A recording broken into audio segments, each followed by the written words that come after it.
Uau! Estamos nós. Não vou nem brincar de cantar. Gente, nosso coração às vezes fica apertado diante de desafios, né? Dificuldade, notícias. Mas essa realidade que muitas das vezes a gente vive desafiado, olhando, né? Nós não estamos alheios a esse mundo. No mundo tereis tribulação, mas tem de bom? Tem de bom? Só tem 3 pentecostais aqui, gente. Tem pentecostal aqui nessa igreja? No mundo tereis tribulação, mas tenham bom ânimo. Tenham bom ânimo. Nosso coração não pode ficar azedo. Nosso coração não pode ficar pesado. Nós não podemos perder aquilo que o Senhor nos deu como expectativa, como segurança, como direção, como alegria, né? Mas essa realidade de observarmos o lado, observarmos o meio onde nós vivemos, ela acompanha ao longo da história da humanidade. Eu quero compartilhar com você rapidamente aqui um texto da palavra de Deus, uma história que traz essa realidade. Vou falar sobre Salmo 73 do Asaf. O Asaf diz aqui no Salmo 73, a partir do 1º verso, diz assim: verdadeiramente bom é Deus para com Israel, para com os limpos de coração. Quanto a mim, os meus pés quase se desviaram, faltou pouco para que escorregasse os meus passos. Faltou pouco para escorregasse os meus passos, pois eu tinha inveja dos nécios, quando via a prosperidade dos ímpios, porque não há aperto na sua morte, mas firme está a sua força. Eles não se acham em trabalho como os outros homens, eles não são afligidos como os outros homens. Por isso a soberba os cerca como um colar, ou seja, os seus títulos, a sua posição. Vestem-se de violência como de adorno. Os olhos deles são inchados de gordura. Eles têm mais do que o coração podia desejar. São corrompidos e tratam maliciosamente da opressão. Falam arrogantemente. Põem as suas bocas contra os céus e as suas línguas andam pela terra. Por isso, o povo dele volta aqui e águas de copo cheio lhe espremem. E o verso 11 diz: e eles dizem: como sabe Deus? Conhecimento algum no Altíssimo. Eles desafiam até Deus. Acham que Deus não está vendo o que eles estão fazendo. Exatamente o que o salmista está dizendo. E o verso 12 diz: eis que esses são os ímpios, e prosperam no mundo, aumentam em riquezas. Na verdade, que em vão tenho purificado o meu coração, e lavei as minhas mãos na inocência, pois todo dia tenho sido afligido e castigado cada manhã. Se eu dissesse, falaria assim, eis que ofenderia a geração dos teus filhos. Quando pensava em entender isso, foi para mim muito doloroso, até que entrei no santuário de Deus. Então entendi o fim deles. Certamente tu os puseste em lugares escorregadios, tu os lanças em destruição, como caem na desolação, quase no momento, ficam totalmente consumidos de terrores, como um sonho. Quando se acorda assim, ó Senhor, quando acordares, desprezarás a aparência deles. O 21 diz: assim o meu coração se azedou, e sinto picadas nas minhas entranhas. Assim me embruteci, e nada sabia. Fiquei como um animal perante ti. Todavia estou de contínuo contigo. Tu me sustenta pela minha mão direita. Guia-me com o teu conselho, e depois me receberás na glória. Quem tenho eu senão o céu, senão a ti?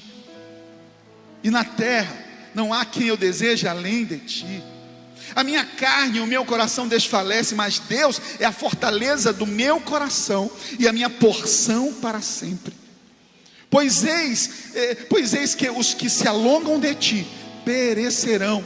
Tu tens destruído todos aqueles que se desviam de ti. Mas para mim, bom é aproximar-se de Deus. Pus a minha confiança no Senhor Deus, para anunciar todas as tuas boas obras. Esse texto, como eu falei no início, ele é de Asaf. Asaf, ele era o ministro de louvor de Davi, só de Davi. Aquele que cantava como o rei Davi. Não cantava não, mas ele tocava. Não, acho que ele cantava também, Davi, né? Mas Asaf era o ministro de louvor da tenda de Davi. Asaf não era qualquer pessoa. Asaf era o primeiro, né? Ele instituiu junto com Emã e Jedutum a primeira escola de adoração registrada em Israel. É incrível como um homem desse, que quando participou da inauguração do templo de Salomão, a Bíblia diz que quando ele louvou, ele era o líder, e quando ele louvou ali, a nuvem, aquele lugar se encheu da glória do Senhor, e os sacerdotes não conseguiram prestar o serviço, porque eles não conseguiram entrar no templo, de tamanha era a glória do Senhor. Asaf era alguém que tinha intimidade com o Senhor, era alguém que conhecia a Deus. Ele viveu mesmo assim uma crise espiritual profunda. Então ele olhou, né? O texto diz que ele olhou para a vida dos ímpios. O seu olhar mudou de direção. O seu olhar mudou e viu a prosperidade das pessoas, e ele invejou aquela prosperidade. O texto diz claramente que quando ele olha, ele percebe que nem doença eles têm, são arrogantes, falam com arrogância, são altivos. E então o texto diz que ele quase perdeu a fé.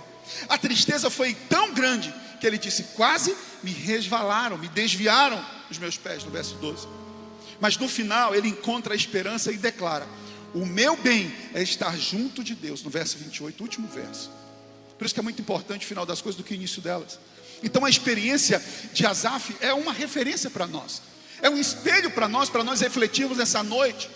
Aonde está a nossa expectativa, o nosso coração, a nossa segurança? A tristeza e o desânimo, eles podem abater, sabe? O coração pode adoecer em meio à adversidade. Mas sabe, queridos, o mundo pode até parecer injusto, mas nunca perca a esperança, porque Deus está no controle. Então eu quero compartilhar com você um tema hoje que traz exatamente essa perspectiva. Não perca a esperança. Diga uma pessoa que está do teu lado: não perde a esperança. Não perde a esperança. Seja a boca de Deus para ele, diz: não perde, profeta, a esperança. E o primeiro aspecto que eu quero trazer para refletirmos nessa noite é: não desvie o olhar de Deus. Aqueles que gostam de escrever, escreva lá: não desvie o olhar de Deus. Olhe para Deus. Não desvie o olhar de Deus, porque o seu coração pode azedar. Asaf confessa: invejei os soberbos ao ver a prosperidade dos ímpios. Ou seja, ele enxergou, ele viu, ele gastou tempo com aquilo que não era para ele olhar. Asaf, ele se perdeu porque desviou o olhar. O texto deixa claro que o seu coração ficou azedado. Ele olha para fora e se sente injustiçado, porque ele viu os ímpios prosperarem, enquanto ele buscava santidade, então ele sofre. Irmãos, olhe para mim. Quando nós olhamos as notícias, redes sociais, eu sei que nós vemos aparentemente o mal triunfando, mas mantenha fixo o olhar em Deus. Mantenha o seu olhar fixo em Deus. Você faz parte de um povo que foi escolhido e separado, um povo justificado, um povo santo, um povo que sabe para onde está indo, um povo que sabe o que carrega, um povo no cujo a segurança não está em homens, não está em política, não está numa lei. A segurança está em Cristo, o justo juiz. A nossa segurança, ela está nele. Mantenha fixo o olhar em Deus. Se os nossos olhos estiverem nas pessoas e não em Deus, a esperança esfria e a fé se fragiliza. Aí surgem comparações, invejas, frustração. Será que vale a pena eu servir a Deus? Essa foi a crise de Asaf. Foi essa a realidade que ele viveu. Mas olha o que diz aqui, Salmo 39, verso 6 em diante, diz: na verdade todo homem anda numa vã aparência, na verdade em vão se inquietam, amontoam riquezas e não sabem quem as levará. Agora pois, Senhor, que espero eu? A resposta vem: a minha esperança está em Ti. A minha esperança está em Deus. Então o primeiro ponto é esse: não desvie o olhar. Diga comigo: não desvie o olhar. Não desvie o olhar. Não desvie o olhar. Segundo ponto, a esperança é restaurada na presença de Deus. A esperança, ela é restaurada quando Asaf entrou na presença de Deus. Então a sua esperança, peguei um susto agora, no horário ali, misericórdia. A esperança foi restaurada. O ponto de virada então desse salmo, ele diz aqui: até que entrei no santuário de Deus. No culto de adoração, então Asaf entende: a prosperidade dos ímpios, ela é passageira, mas o destino deles é de ruína. Amados, nós não podemos desejar a ruína dos ímpios. Nós precisamos entender o papel que eu e você precisa exercer diante dessa circunstância, dessa realidade que nós vivemos no Brasil, fora do Brasil, nesse tempo. Você está aqui e você carrega uma mensagem. E a mensagem que nós carregamos é a mensagem da misericórdia, do amor, do perdão, da palavra. Nós precisamos entender qual é o nosso papel, o que Deus espera de nós nesse tempo. O que é que Deus espera dessa igreja nesse tempo? Não fique inseguro, não perca a esperança, não abra mão da sua segurança em Deus. O Evangelho é poder de Deus para desfazer as obras de Satanás. Nós carregamos uma verdade que é indestrutível. A verdade vai prevalecer. Irmãos, o cristianismo, eu ainda vou fazer uma série de palavras sobre isso. O poder do cristianismo na sociedade, na humanidade. A partir da relação dos princípios cristãos. Sabe, as universidades, nasceram a alfabetização. Deus deu acesso, olhou do céu e disse: não tem grego nem judeu, todo mundo é igual. Não tem grego, não tem judeu, não tem escravo, todo mundo é igual perante Deus. E carente da misericórdia e do perdão de Deus. Não somos melhores a partir de nós mesmos, mas o que tem de bom em nós não veio de nós, veio dele. Por isso a glória e toda a glória deve ser dele, não nossa. O que temos de bom não deu origem em nós, não tem origem em nós, tem origem nele. Não podemos nos vangloriar. Nós precisamos olhar como Cristo anda. Então o texto fala que ele viu, o olhar dele desviou, mas a presença de Deus fez ele voltar para o lugar. Restaurou, fez com que ele refletisse. A presença de Deus é o lugar onde a visão é ajustada. A presença de Deus é o lugar em que a vista é substituída pela visão. A vista vê como é, a visão como Deus planejou. Deus não te chamou para andar por vista, Deus te chamou para andar por fé, que é a visão. Nós somos a igreja do Senhor. Sabe, querido, a presença de Deus, esse lugar ainda há pouco. Aqui é o culto não é uma rotina. O culto não pode ser algo religioso, algo que você coloca, não. Sabe, nós tínhamos uma liturgia. Ainda há pouco nós íamos fazer um talk, não foi possível porque o dono da igreja pegou a igreja e mudou o roteiro. Eu não conseguia falar, eu não conseguia dar sequência, porque ele faz. E quando ele vem, faz, Senhor, a igreja é sua. Esse lugar aqui é de restauração, é de salvação, é de perdão, é de quebrar cadeia, é de dar esperança, é de apontar para Ele, que é Cristo, que é o cabeça da igreja. Esse lugar é o lugar de mudança para sempre. É a igreja do Senhor. É um ambiente de transformação. É por isso que a gente investe. O Kids, quando nós investimos no Kids, nós estamos dizendo, nós investimos no futuro. Não apenas no futuro, mas no presente. Nós precisamos entender que as universidades é sim para o cristão entrar e falar do amor de Deus e se posicionar. As universidades, as empresas, e não tem ambiente que nós não podemos ir, porque nós somos sal, nós somos luz, e nós carregamos a presença do Senhor. Nós temos que em si acessar em todas as áreas de influência. Nós precisamos entender, nós carregamos a verdade do céu para a terra. E se você não está aqui e tem uma dúvida, deixa eu te dar uma notícia. Um dia, não importa qual é o teu credo, não importa qual é a tua condição, não importa em que você acredita, não importa a sua posição, interessa o seguinte: a minha Bíblia diz que um dia todo joelho vai se dobrar e toda língua vai confessar que Jesus Cristo é o Senhor.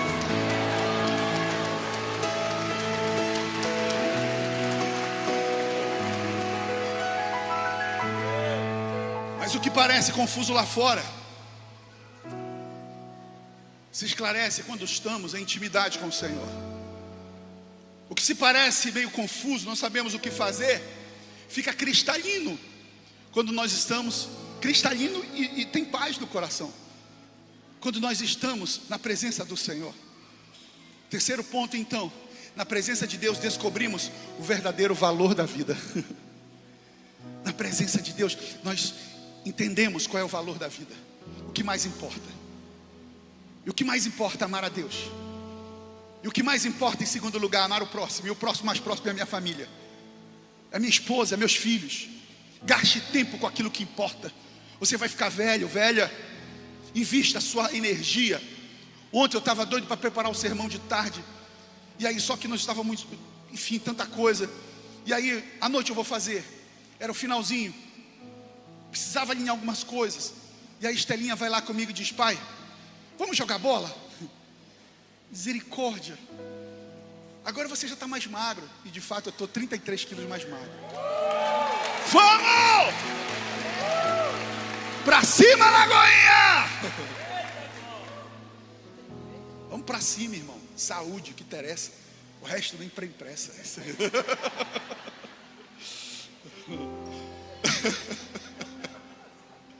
Perca a amizade, mas não perca a piada. Asaf, então, ele confessa, na presença de Deus descobrimos o verdadeiro valor da vida. Asaf, ele reconhece a amargura, mas ele confessa: tu me seguras pela mão direita. Asaf reconhece o coração azedo, mas ele também reconhece na presença de Deus. Ele lembra: tu me seguras pela mão direita. A quem tenho eu, senão no céu a ti? Ainda que a minha carne e o meu coração desfaleçam, Deus, tu és a minha fortaleza, a fortaleza do meu coração e a minha esperança para sempre. A nossa esperança não pode estar em bens, querido. E nós queremos que todo mundo prospere. Mas e os bens? O ladrão rouba, traça, corrói. Uma medida econômica pode ruir. Às vezes um sócio pode roubar. O ladrão vem, rouba. A nossa esperança precisa estar onde ninguém rouba, ninguém toca. Porque se nós colocarmos a nossa expectativa, a nossa segurança nele, essas coisas elas serão acrescentadas. Deus dá estratégia, Deus abençoa os seus amados enquanto nós dormimos. Eu oro para Deus dar estratégia para os empresários, para os empreendedores da igreja, para que eles tenham movimentos, tenham ações, e que os movimentos deles sejam poucos, mas estratégicos, e que dê acessos à multiplicação que nunca viveram. Porque tem gente aqui nessa igreja que oferta, que dizima, que abençoa, que não tem, sabe, não tem restrição. Eu oro, Deus está vendo. Uma pessoa que faz isso está dizendo assim: olha Deus, tu és o meu sócio principal. E quando Deus é sócio, querido, está garantido o negócio. Está garantido o negócio. A nossa esperança não pode estar então em fama, em status ou segurança humana. Tudo pode falhar. A saúde pode falhar, o dinheiro pode falhar, a justiça dos homens pode falhar, os relacionamentos podem falhar, mas Deus permanece, e Ele é a nossa porção eterna. Deus permanece, e Ele é a nossa segurança eterna. Quem tem Deus tem o fundamental, e quem não tem, continua vazio, buscando esperança, solução, segurança, aonde ele não consegue encontrar. Porque quando chega nesse lugar, o vazio continua. Quando ele consegue conquistar, ele precisa de mais. Então ele gasta a sua energia, a sua saúde, correndo atrás de coisas. Depois vai gastar as coisas para restituir a sua saúde. E Deus poderia abençoar de uma maneira tão sobrenatural que não precisava perder a saúde. É Deus que abençoa.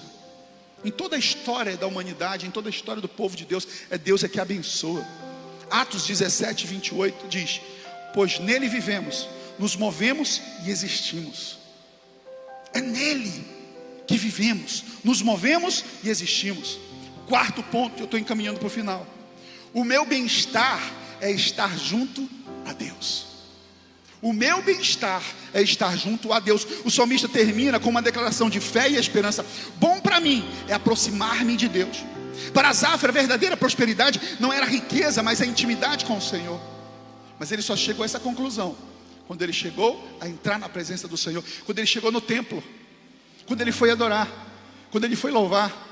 Foi difícil para ele compreender a realidade que ele estava inserido, até que ele entrou no templo. Lembre-se, melhor dizendo, que naquela época, hoje o Espírito Santo de Deus habita em nós, hoje nós somos o templo, mas nessa época não, o templo era o templo mesmo, físico. E aqui era a inauguração do templo de Salomão, quando a glória do Senhor entrou. Então Asaf só conseguiu perceber, ter visão cristalina da realidade que ele estava vivendo, a partir do momento que ele entrou na presença, no templo. Você é um templo, você não precisa andar perdido. Esse lugar é a igreja, quando é a reunião dos templos de Deus. Deus mora dentro de mim, mora dentro de você. Por isso que a nossa visão é tão linda, levar cada um a ter um relacionamento público e crescente com Jesus. Isso é maravilhoso, porque relacionamento com Jesus transforma, nos faz parecer com Ele. O relacionamento com o Senhor, você não depende de pastor, de líder, de outro mediador a não ser Jesus. Nós estamos aqui para servir você e apontar para você para o caminho que é Jesus. O G6, tudo que nós usamos na igreja tem um propósito: te trazer para um relacionamento, e esse relacionamento te libertará do pecado, te trará visão clara, cristalina, direção, caminho, propósito. Não precisa andar com o coração azedo, com a sua expectativa, a sua alegria dependendo de uma boa notícia da internet ou do jornal. Não, querido, nunca perca a sua esperança. Não perca a sua esperança. A nossa esperança estando nele, ela está garantida. A nossa segurança não está nas circunstâncias, mas nas presença do Senhor. Mais perto dele, menos a vida dos ímpios nos abala. Quanto mais perto do Senhor, mais protegido eu vou estar, menos vulnerável eu vou estar. Mas aqueles, como diz aqui em Isaías 40:31, mas aqueles que esperam no Senhor renovam as suas forças, voam bem alto como águia, correm e não ficam exaustos, andam e não se cansam. É extraordinário, gente. Não sei se eu posso compartilhar isso aqui com vocês, mas eu vou falar rapidinho. Eu estou fazendo um tratamento de reposição de vitaminas, de tudo. E é tão interessante, eu preciso dormir menos para repor minha energia. Eu durmo 5 horas, dependendo do horário que eu dormir, eu durmo 5 horas e já estou 100%. Sabe desde que hora eu estou acordado? Desde 2 horas da manhã. Porque eu dormi cedo ontem. E aí desde 2 horas da manhã eu estou acordado. Eu fico frutificando, fico orando, fico lendo a Bíblia, eu fico fazendo um monte de coisa. Eu vou chorar na presença do Senhor. E eu descobri uma coisa: o Senhor vai renovando as nossas forças. A gente fica correndo como águia e não se cansa. Irmão, a presença do Senhor, a fartura de alegria. Os nossos hormônios, eles se organizam. O nosso organismo se organiza na presença do Senhor. Eu espero que você entenda o que eu estou falando. Eu estou te convidando para ter um tempo de intimidade com o Senhor, igreja. Saia do natural e acesse o sobrenatural. Saia do raso e procure viver em águas mais profundas com o Senhor.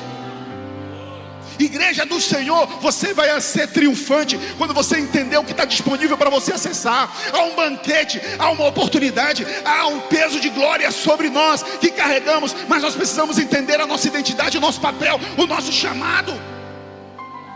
Não perca a oportunidade. Na presença é bom estar, o meu bem-estar é estar na presença de Deus. A saúde, a alegria, a depressão vai embora, a tristeza vai embora, tudo se alinha. Mas eu quero finalizar então dizendo: como vencer então os dias maus? Quinto ponto: como vencer os dias maus? Aí aqui eu quero te dar 2 armas, mais poderosas do que o exército inteiro dos Estados Unidos, mais poderosa do exército inteiro dos Estados Unidos e a Rússia e a China juntos, mais poderoso do que qualquer bomba atômica. As 2 armas que eu vou te dar, elas superam qualquer tipo de arma já inventada pelo ser humano. Superam aquele foguete do Elon Musk que dá ré. Nem pode mais dizer essa expressão: foguete não dá ré, porque o foguete dele dá ré e dá direitinho. Incrível um negócio desse. Mas essas armas que eu vou te dar, irmãos, deixa eu te falar uma coisa: se você entender e usá-las, nada vai te parar. O Senhor vai te levantar com autoridade. O Senhor vai te dar tanta vitória.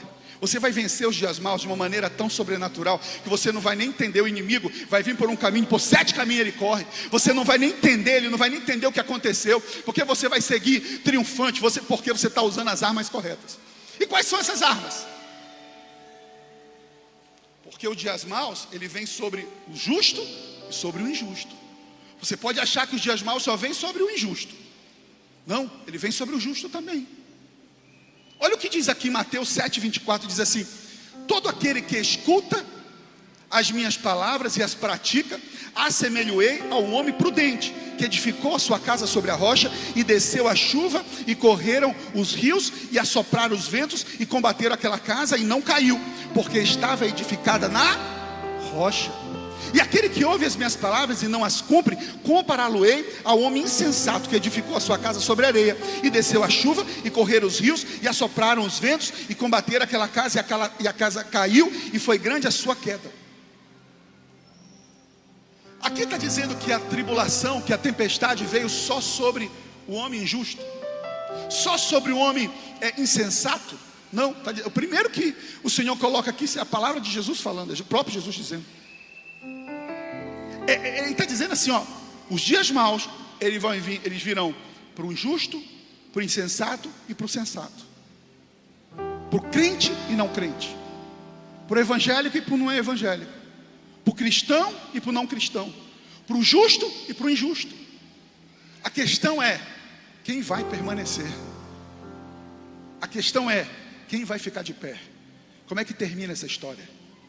Por isso nós não podemos azedar o nosso coração. Não perca a esperança.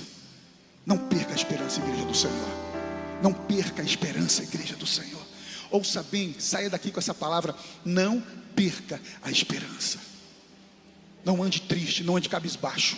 Eu não sei o que tu está vivendo, não sei qual é o teu desafio, mas a palavra de Deus para você nessa noite é: não perca a sua esperança, mas use as armas corretas. Os dias maus vão vir, eu estou te dando ferramenta para vencer. Obedece a palavra, coloque em prática a palavra. Você vai construir. Eu não sei, aqui não diz, mas só a minha criatividade. Eu fico pensando, o homem que edificou a sua casa sobre a rocha. Então ele vê o outro edificando a sua casa sobre a areia. E a areia é na praia. Tem o vento, tem o barulho do mar, a rocha está longe. Aí talvez o que colocou sobre a rocha tem uma visão também. Mas aí nós nunca estamos satisfeitos com o que nós temos. Nós muitas das vezes ocupamos o nosso coração com aquilo que não temos ainda, porque a grama do vizinho é sempre maior, mais verde do que a nossa. A gente valoriza mais a família do outro do que a nossa. Parece que as famílias dos outros é mais perfeita, ninguém briga. O negócio do outro é melhor do que o meu, a igreja do outro é melhor do que a minha. Nós comparamos. Foi o que Asaf fez, comparou e azedou o coração. O Senhor não te chamou para comparar, porque o padrão é mais alto. O padrão que você precisa comparar não é o padrão da terra, é o padrão do céu. Vou falar de novo para você entender. Se você estabelecer o limite, o padrão que você quer ter como referência na terra, você ainda não entendeu a identidade e aquilo que tem reservado para você. Aumenta o nível. Aumenta o nível. O teu padrão é do céu. O teu padrão é do céu. Mas o texto diz, Lamentações 3:21, quero trazer à memória aquilo que me traz esperança. Ocupa a tua mente com aquilo que traz esperança.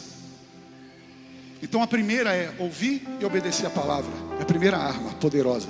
E a segunda arma poderosa, oração. A oração. A oração é falar com Deus. Se você não orar, nada acontece. Nós temos um costume aqui na igreja, eu sempre falo com o pessoal do nosso staff: meu irmão, antes de você começar a trabalhar, entra naquela sala da intercessão ali e ora, e clame, fala com o Senhor, entrega o teu dia para o Senhor, pede estratégia. Eu disse assim numa reunião, é como se todos os dias que você chegasse para trabalhar numa empresa, você pudesse ter uma reunião com o CEO.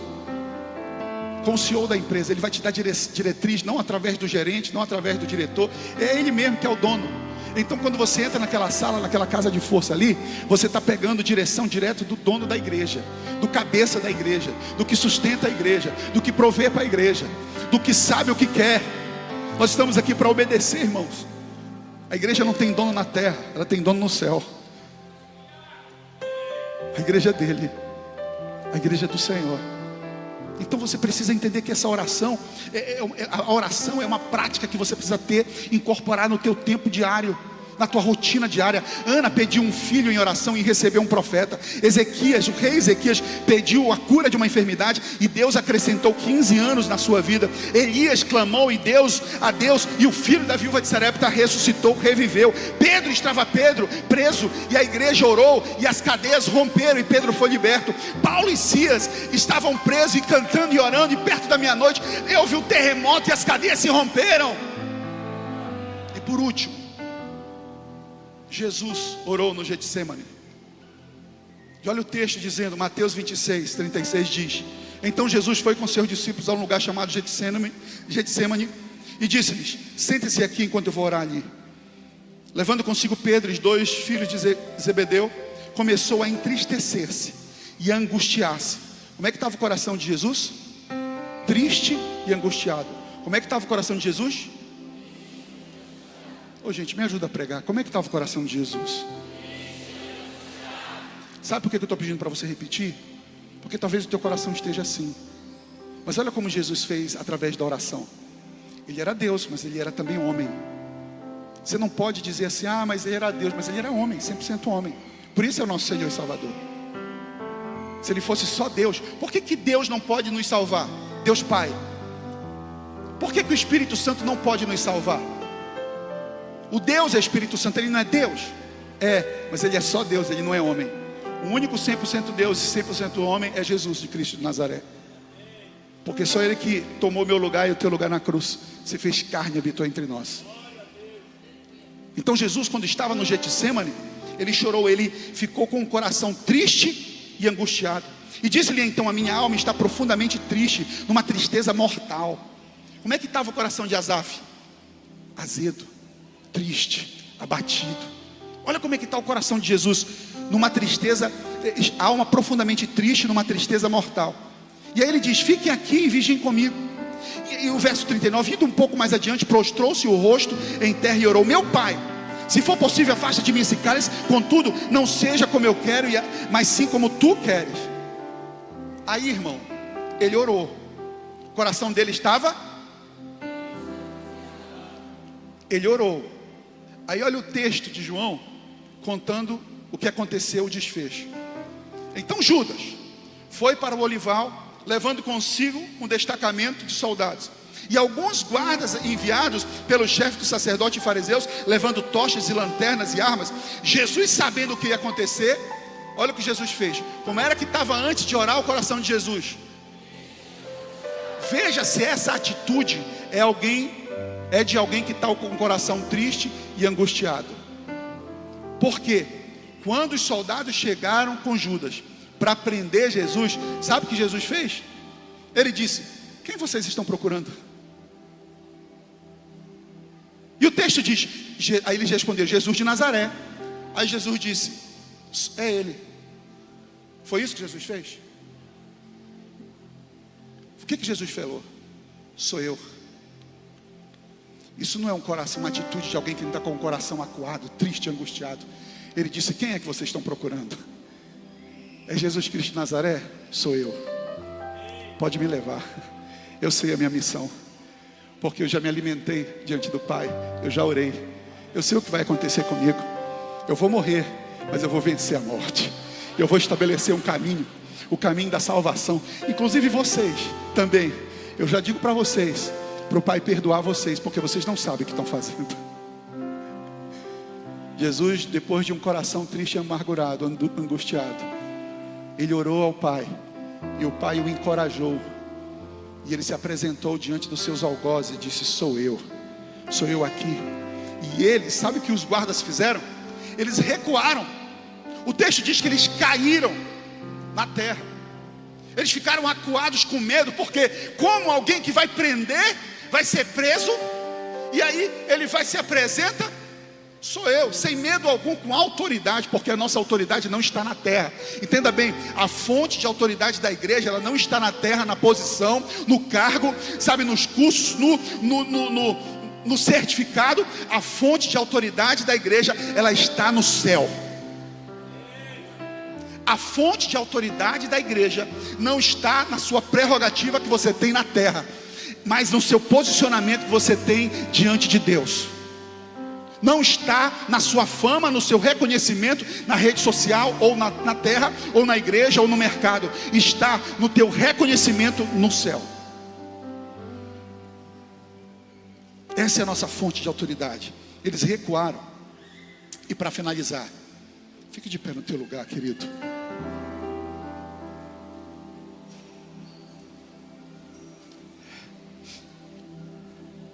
Eu amo essa igreja. E o meu desejo é que essa igreja tenha um fluir do Senhor. Tenha um fluir do Senhor. Meu desejo, a minha oração é sempre que os ministérios, 5 ministérios se manifestem aqui. Os pastores, os apóstolos, os mestres, os profetas, os evangelistas. Meu coração é assim, impulsiona, voa. Na Lagoinha todo serve de acordo com aquilo que tu sabe fazer de melhor. Aquilo que tu sabe fazer de melhor, nós entendemos que Deus que te deu. Flua, flua, flua, flua. Flua no mistério, flua no profético, flua da evangelização.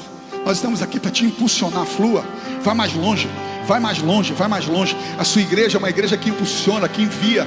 A sua igreja é uma igreja que acredita no seu chamado. Flua, flua no chamado. Mas 7 e último, a nossa esperança ela está em Cristo. O apóstolo Paulo na carta aos Romanos diz 5, no capítulo 5 verso 1 diz: tendo sido pois justificados pela fé, temos paz com Deus por nosso Senhor Jesus Cristo, e por meio de quem obtivemos acesso pela fé a esta graça no qual agora estamos firmes e nos gloriamos na esperança da glória de Deus.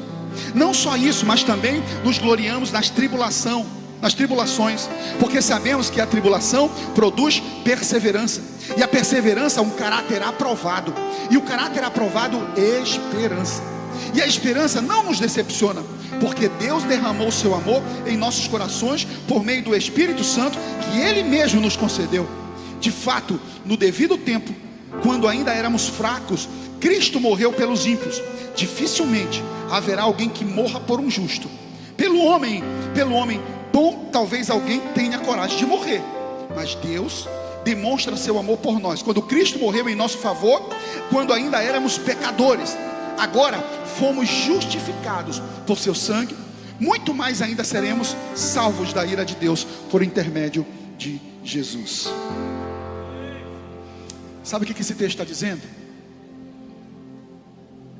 O texto está dizendo o seguinte: que quando você olha para Jesus, quando o teu olhar, a tua expectativa, a tua perspectiva não está na terra, está no céu, está em Jesus, está naquilo que Jesus fez e conquistou na cruz.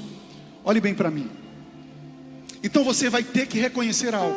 É o que o texto está dizendo. Primeiro, Ele te justificou. E o que é a justificação? Ele se fez justiça de Deus na cruz por nós. Ele nos justificou. Justificar significa o seguinte: pagou a dívida. É uma notícia chegando no teu celular, dizendo assim: olha, eu sou teu amigo, e o boleto desse mês inteiro de setembro, da tua vida, do mês de setembro, está pago. Imagina que se você ia jubilar, que amigo é esse? Gariane vibrou ali. Hein, meu bem? Os boletos tudo pago de setembro. Aleluia, Jesus, né, Eduardo? Mas aí, a notícia não foi essa. Porque a notícia não foi: a dívida está paga de um mês. A notícia foi: a dívida está paga para sempre. Porque Ele é o Cordeiro de Deus que tira o pecado do mundo. Isso é justificar. Mas Ele não só justificou, Ele regenerou. Sabe o que é regenerar? Nascer de novo. Nasceu um novo Espírito, o Espírito de Deus. E esse Espírito te capacitará para vencer os dias maus, para entender a palavra, para falar com Deus em oração. Entenda? Então Ele te justificou, te regenerou, Ele te santificou. Santificar é separar. Ele nos separou do pecado. Nós estávamos separados de Deus, mas aí Ele nos santificou. Quando Cristo olha para os nossos, quando Deus olha para a terra, Ele não vê os nossos pecados. Ele vê o sangue de Jesus que nos justificou, que nos regenerou e que nos separou do pecado. É isso que o texto está dizendo. Mas a santificação tem 2 processos, tem 2 fases. A primeira, posicional. Quando Cristo nos santifica, Ele nos separa do pecado. Mas alguém pode estar aqui dizendo: mas pastor, eu continuo pecando. Pastor, eu tentei e não consegui. Então eu não fui justificado, eu não fui regenerado, eu não fui santificado, porque eu continuo vivendo essa realidade. Mas é que a primeira parte da justificação é posicional. Você foi separado do pecado. Mas aí tem o próximo passo, que é a justificação, a santificação processual, que ela vem com o relacionamento com o Senhor, e Ele vai nos transformando de glória em glória. Por isso que a visão dessa igreja se encaixa exatamente nesse texto: levar cada um a ter um relacionamento público e crescente com Jesus. Porque quando você se relaciona com Ele, você é transformado de glória em glória. Você é santificado no processo, na caminhada. Porque não é possível se relacionar com Ele e não ser transformado. Porque nós nos parecemos com aquilo que a gente se relaciona. Faz sentido isso aqui, gente? Vamos celebrar o Senhor nessa noite? É disso que você precisa lembrar. É disso que você precisa lembrar. Por isso sua expectativa, o seu olhar não pode estar para a terra. Precisa estar para o céu. Precisa estar para o céu. Hoje nós ceiamos, e a ceia do Senhor. Por que eu estou explicando esse processo? Eu já expliquei essa semana para algumas pessoas. Eu estou explicando exatamente porque eu quero que você entenda o que nós devemos lembrar no dia da ceia.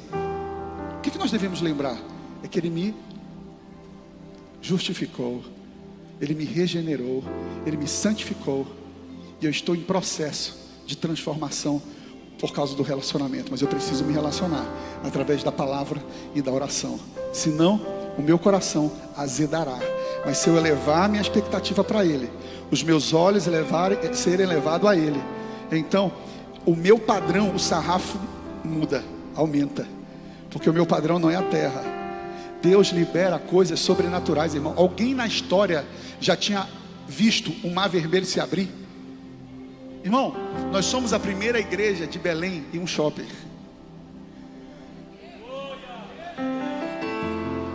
Você já viu alguma igreja em shopping? Nós somos a segunda igreja do Brasil em um shopping. A primeira é lá em Betim, da Lagoinha. A segunda, Lagoinha Belém. Só que Betim tem 800 lugares. Aqui nós temos quase 3.000. O Kids de vocês vai suportar 700 crianças. Você consegue explicar naturalmente isso? Qual é a referência que se tem? Tu entende que quem conduz a igreja traz direção do céu para a terra. A referência não está no horizonte. A referência está na vertical. Então eu quero te convidar a mudar as tuas referências. Você não vai ser um alheio ao que está acontecendo, mas a sua referência, o seu sarrafo, o seu olhar, a sua expectativa não pode estar nessa dimensão. Ela precisa estar naquela dimensão. Sabe o que significa? Quando os dias ruins vierem, quando os dias maus forem anunciados, você vai lembrar: eu vou permanecer firme, porque eu estou ouvindo e obedecendo a palavra. Vai vir os dias maus, vai vir a tempestade, mas vai passar, eu vou permanecer. Se eu ver o meu da direita prosperando, eu não vou me azedar não. Eu vou me permanecer firme aqui, porque eu sei que o dia mau vai vir para ele também, e pode ruir o que ele está construindo se for sobre areia. Eu preciso me manter. Eu não vou negociar os meus princípios, eu não vou negociar os meus valores. Eu vou me manter firme, constante, abundante no relacionamento com o Senhor. E aí, querido, quando a notícia vier, quando a resposta vier, quando o milagre acontecer, você será a referência. A referência muda. É a igreja que é a referência, é a igreja que é a resposta, e você é a igreja do Senhor. Mas eu quero encerrar fazendo 2 orações muito importantes nessa noite. A primeira oração tem a ver com a decisão de se entregar para o Senhor. Tem a ver com confessar Jesus Cristo como Senhor e Salvador da vida.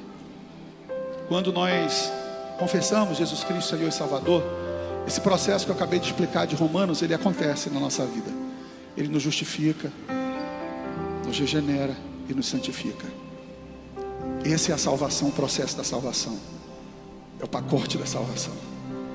Mas você precisa reconhecer Jesus Cristo como teu Senhor e Salvador nessa noite. E para encerrar, eu quero fazer 2 orações. Não é na emoção, mas é numa decisão racional.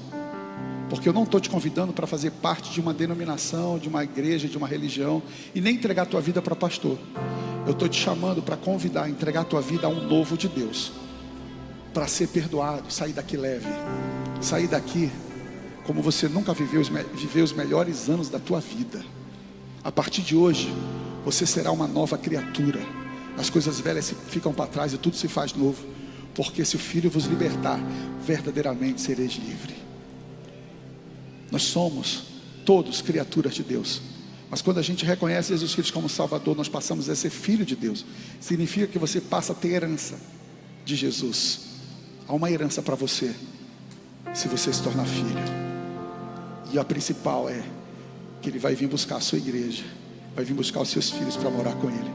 Porque Ele disse antes de subir: Pai, nessa mesma oração do Getsemane, Ele disse: Pai, eu quero preparar um lugar para que onde Ele esteja, eles estejam também.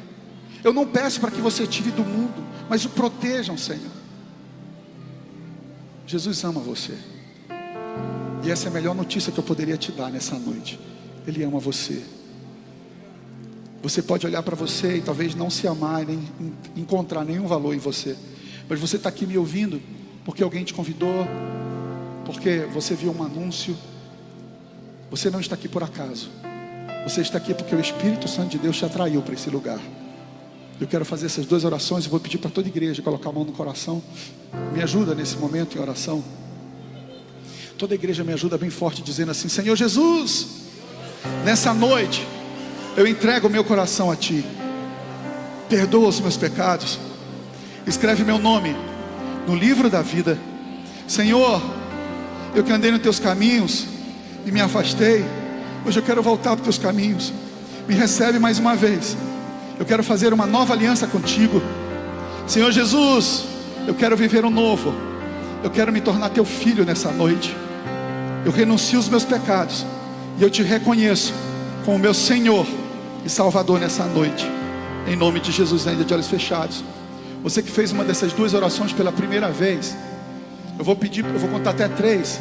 Você vai levantar a tua mão mais alto que você puder. Quando você levantar a tua mão mais alto que você puder, você está simplesmente isso. Você está reconhecendo que você entregou a sua vida para o Senhor, que você tomou a decisão mais importante da tua vida. Quando você levantar a tua mão mais alto que você puder, você está dizendo para o céu, para a terra, para o inferno, que você quer o novo de Deus, que a partir de hoje você é filho, filha amada do Senhor. Você está dizendo que não quer mais a mesma vida, não quer a velha vida, mas quer receber um coração novo, uma mente nova. Na hora que você levantar a tua mão, algo extraordinário acontece. Você é justificado, você é regenerado e você recebe o Espírito Santo de Deus na tua vida. Isso te capacitará para viver o novo de Deus. Você não vai andar sozinho. Por isso que eu estou dizendo, isso não é uma religião. Isso não é entregar uma vida para uma igreja, para um pastor. Isso é entregar a vida para o teu eterno e suficiente Salvador. Quando eu contar até 3, levanta tua mão mais alto que você puder, porque eu quero conhecer você. Eu quero celebrar ao Senhor pela tua vida. 1, o Senhor te ama. 2, Ele te encontrou. 3, levanta tua mão mais alto que você puder. Levanta mesmo, levanta mais alto que você puder. Glória a Deus, glória a Deus, glória a Deus, glória a Deus. Mais alto que você puder mesmo. Bem celebrante, bem alegre. Glória a Deus, glória a Deus, glória a Deus, glória a Deus. Deixa eu pedir para você que está com a mão levantada. Eu vou encerrar esse momento, vou encerrar esse culto, mas eu quero orar com você. Eu vou pedir para a pessoa que está do teu lado, que viu você levantando as mãos, pega as tuas coisas, não deixa as coisas no banco, mas pega as tuas coisas e venha correndo à frente, porque eu quero encerrar orando com você. Venha, pode vir, pode vir. Você que está aqui na internet nos acompanhando, eu vou pedir a você, para que você escreva agora: eu quero viver o novo. Eu recebo Jesus. Escreve: eu recebo Jesus. Escreve aí agora: eu recebo Jesus. E eu quero também orar com você. Estou aqui na internet também acompanhando você. Estou acompanhando nesse momento ao vivo. Eu te peço para escrever. Escreva agora: eu recebo Jesus. Eu também quero orar com você. Eu quero citar o teu nome. A tua decisão ela é importante, mudará a tua vida para sempre. Nós temos tanta gente aqui na internet. E eu te peço, escreva agora: eu recebo Jesus. E eu sei que a alegria da salvação inundará o teu coração, a tua casa nesse momento. Em nome de Jesus. Em nome de Jesus. Aleluia, Jesus. Aleluia, Jesus. Meu Deus, é uma multidão de gente vindo. Meu Deus do céu. Oi, gente. Que bênção, que culto maravilhoso. Eu sei que você recebeu de Deus, o teu coração seja cada vez mais transformado pelo poder dessa palavra. Eu quero agradecer a sua audiência e nesse momento também você que tomou a decisão de entregar a tua vida para o Senhor. Nós queremos conhecer sobre você. Você só basta apontar aí o teu celular para esse QR Code, preencher esse Google Forms aí e sem dúvida alguma nós queremos entrar em contato com você. Deus te abençoe e não esqueça, se inscreva em nosso canal e ative esse sininho aí, porque sempre temos novidade, vídeos que vão edificar a tua vida. Até a próxima, Deus te abençoe.